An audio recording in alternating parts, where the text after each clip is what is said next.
Lorsque vous lancez un produit sur le marché, il est important que ce produit-là soit qualitatif et qu'il soit fonctionnel, c'est-à-dire qu'il remplisse totalement la fonction pour laquelle vous l'avez créé, tout en répondant bien évidemment aux besoins du marché.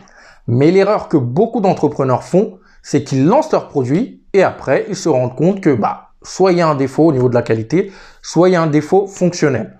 Mais ça, c'était avant. Parce qu'aujourd'hui, je vais te montrer comment être sûr que tu délivres un produit qui remplisse ces 3 critères-là. Donc, je t'invite à rester connecté et concentré.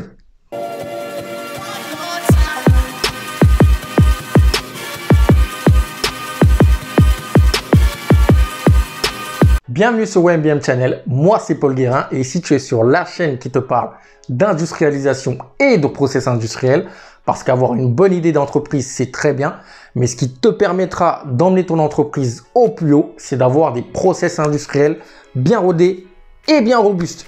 Avant de commencer cette vidéo, je vais t'inviter à cliquer sur la petite cloche pour t'abonner et recevoir mes prochaines vidéos. Et surtout, si tu as aimé cette vidéo à la fin, mets un petit like et partage-la. Comment peux-tu être sûr que tu délivres un produit de qualité et totalement fonctionnel à tes clients? C'est en faisant un plan de validation. Qu'est-ce que c'est qu'un plan de validation? C'est toutes les étapes qui permettent de vérifier la fonction, la qualité et il te permet également de vérifier que tu respectes les différentes normes pour ton produit qu'il y a sur le marché. Donc, par rapport au pays où vous êtes, il y a des normes pour le marché où vous allez rentrer, où votre produit va rentrer. Donc, le plan de validation te permet de vérifier tout cela et de dormir tranquille lorsque tu lances ton produit. Pour être plus concret, on va prendre un exemple. Ça va être plus parlant pour vous. Donc ici, j'ai pris une voiture. Prenons le plan de validation d'une voiture. Premièrement, il faut savoir que dans un véhicule, il y a en moyenne 30 000 pièces assemblées. C'est ce qui fait un véhicule. Et sachez que chacune de ces 30 000 pièces a un plan de validation avant d'être assemblée sur les véhicules, avant d'arriver chez les constructeurs. Donc imaginez-vous. Mais bon, on ne va pas prendre ces 30 000 pièces-là. Prenons la voiture. Donc elle est là, elle est construite, toutes les pièces sont assemblées. Maintenant, il faut vérifier que la voiture répond aux besoins du marché et qu'elle est totalement fonctionnelle. Quel type de test vous devez faire pour vérifier cela? Par exemple, vous devez faire un test de vieillissement. C'est-à-dire que la durée d'une voiture, vous dites que la durée d'une voiture, c'est en moyenne 10, 15 ou 20 ans. Par rapport à ce que les normes ont fixé ou par rapport à ce que le marché a fixé ou par rapport à ce que vous voulez donner à votre client. Donc, vous faites un test de vieillissement.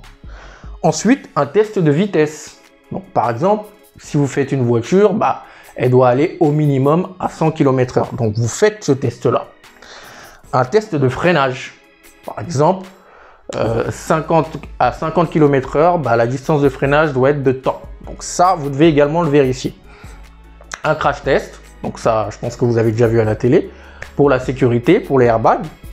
Le test de confort. Vous faites par exemple de la route pendant très longtemps pour voir si le conducteur sera confortable. L'autonomie. Que vous soyez en voiture électrique, pour voir l'autonomie, ou en voiture avec un moteur thermique pour voir la consommation. Et par rapport à la consommation, votre voiture aura un grade, ce sera A, B ou C. Donc le plan de validation sert à respecter tout cela.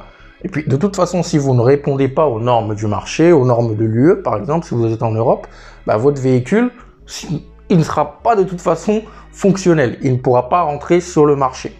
Donc voilà, vous, première étape, dressez le plan de validation.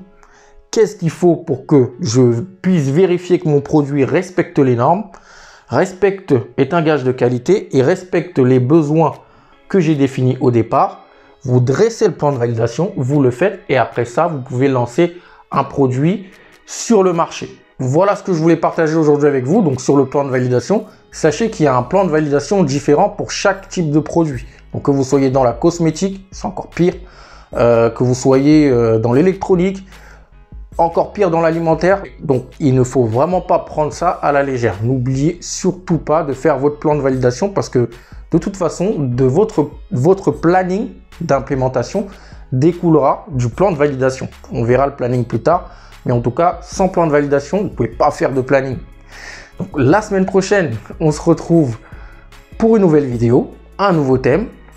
N'oublie pas de me suivre sur Instagram pour plus d'infos sur l'industrialisation. D'ici la semaine prochaine, porte-toi bien et n'oublie pas que nous sommes tous des multi-billionnaires mind. N'oublie pas de partager cette vidéo à un entrepreneur qui va bientôt lancer son produit. Ciao!